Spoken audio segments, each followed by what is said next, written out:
Good afternoon, students. I am Professor Nikhil Srisundar. This year, I am going to teach you all the subject Pharmaceutical Jurisprudence.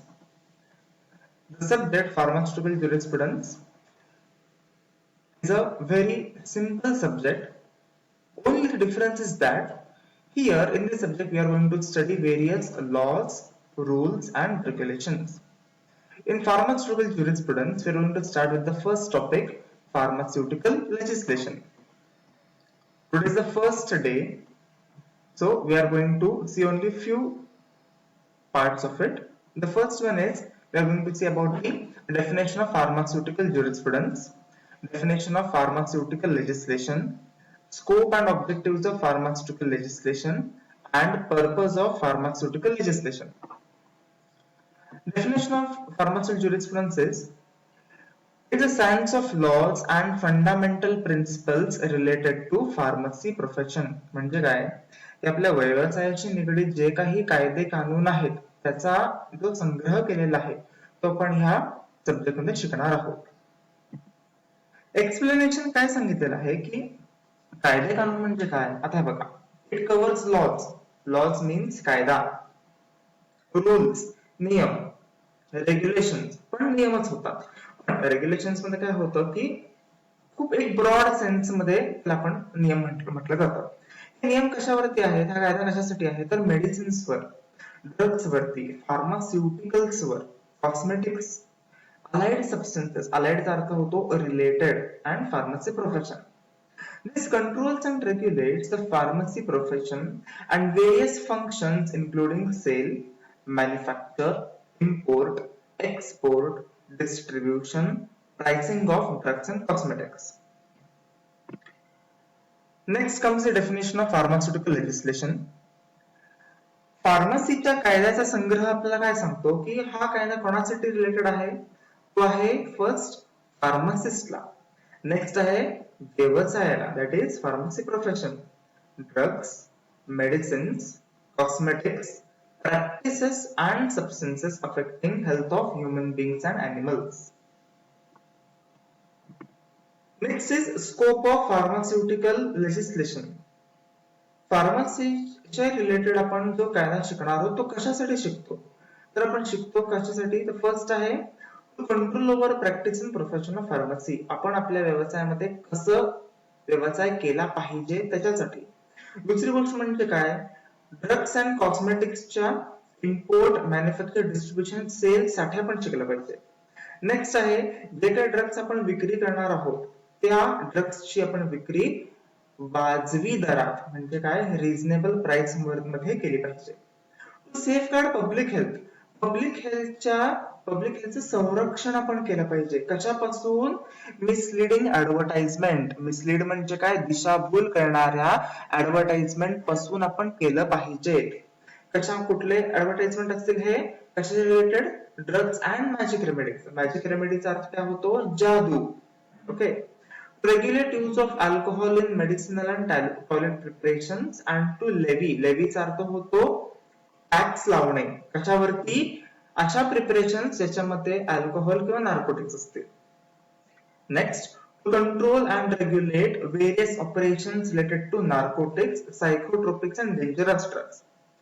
इथे लक्षात काय घ्यायचं तुम्हाला की हे जे नार्कोटिक्स असतात ते काय असतात, हे ड्रग्स म्हणून कमी डोस मध्ये हे इफेक्टिव्ह राहतात, पण ह्या डोस पासून काय होतो, खतरा कशाचा असतो की या माणसाला सवय लागते.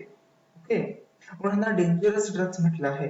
सवय लागून जाणे, ऍडिक्शन होणे, त्याच्यावर डिपेंड होणे, त्याच्यासाठी ह्याच्यावरती जे काही रूल्स अँड रेग्युलेशन्स लावलेले आहेत तो म्हणजे हा टॉपिक असतो.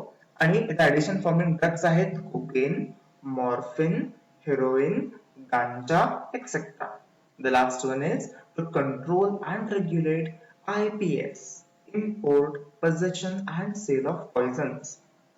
एक गोष्ट मला तुम्हाला काय सांगायची आहे की आजच्या बिझनेस मध्ये पॉइझन्सची विक्री अशी काही नाहीये.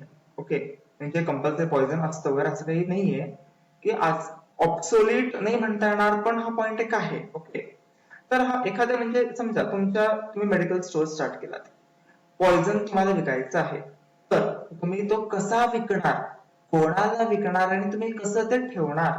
इथं पोझेशनचा अर्थ होतो बाळगणे किंवा स्वतःकडे ठेवणे. मग तो ठेवणे तुम्ही विक्रीसाठी असेल किंवा कशासाठी असेल त्याच्या संदर्भात आपण शिकणार आहोत.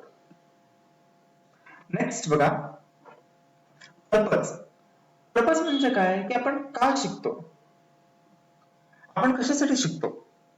फार्मास्युटिकल लेजिस्लेशन आपण शिकतो कशासाठी, तो एन्श्योर म्हणजे काय, खात्री येतो कोणाला, पेशंट्सला, की whatever the drugs which we are providing them त्याचे आपण प्रॉपरली क्वालिटी कंट्रोल केलेलं आहे, त्याचं आपण टेस्टिंग केलेलं आहे, त्याचं आपण इव्हॅल्युएशन केलेलं आहे. कशासाठी इव्हॅल्युएशन केलेलं आहे, सेफ्टी अँड एफिकसीला. आता एफिकसी म्हणजे काय, सपोज ताप आलेला आहे, ओके, आपण काय देतो, for example take Crocin 500 milligram. 500 milligram 250 milligram पण अवेलेबल आहे, पण अडल्ट डोस मी पकडलेला आहे. 500 मिलीग्रामची डोस आपण दिला आहे, ताप पहिल्या दिवशी दिला, ओके. ताप काही कमी झाला नाही, पण माणसाला बरं वाटायला लागलं. दुसऱ्या दिवशी ताप हा बराच कमी झालेला आहे, म्हणजे काय आहे, गोळीचा इफेक्ट आपल्याला मिळत आहे. That is the efficacy for that intended use. It means that pharmaceutical legislation is associated with the health of society. इथे तुम्हाला 3 क्वेश्चन्स दिलेले आहेत. हे क्वेश्चन्स युजुअली बोर्ड एक्झामिनेशन मध्ये विचारले जातात. Definition of pharmaceutical legislation, define and explain scope of pharmaceutical legislation, and last one is what is the purpose of pharmaceutical legislation. I hope तुम्हाला समजलेलं आहे. टॉपिक सुरुवातीचा मी जरा कमी वेळात घेतलेला आहे, त्याच्यामुळे 3च महत्त्वाचे क्वेश्चन्स आहेत. फार्मास्युटिकल लेजिस्लेशनचं डेफिनेशन, स्कोप आणि पर्पज. हे तिन्ही जे प्रश्न असतात दरवर्षी प्रत्येक एक्झामिनेशनला विचारले जातात, ओके. प्रत्येक स्टुडंटने काय केलं पाहिजे, कंपल्सरी नोटबुक बनवा, क्वेश्चन्स जे दिलेले आहेत क्वेश्चन आन्सर्स लिहा, फोटो काढा किंवा स्कॅन करा आणि तुमच्याकडे माझा ईमेल आयडी प्रोव्हाइड केलेला आहे ऑलरेडी. नसेल तर मला तुम्ही विचारू शकता. रिस्पेक्टिव्ह मेंटर्स तुमच्याकडे आहेत, काही अडचणी असल्यास ईमेल संदर्भात तुम्ही मेंटर्सला विचारू शकता, डायरेक्ट तुम्ही मला देखील विचारू शकता, किंवा आपला जो ग्रुप आहे व्हॉट्सअप ग्रुप त्याच्यावर देखील तुम्ही विचारू शकता आणि तुम्हाला तो स्कॅन करून पाठवायचा आहे, ओके. फक्त तो चेक केला जाईल आणि त्या असाइनमेंट वरतीच तुमचा अटेंडन्स हा लागला जाईल, okay. Thank you all of you. Stay safe, stay healthy.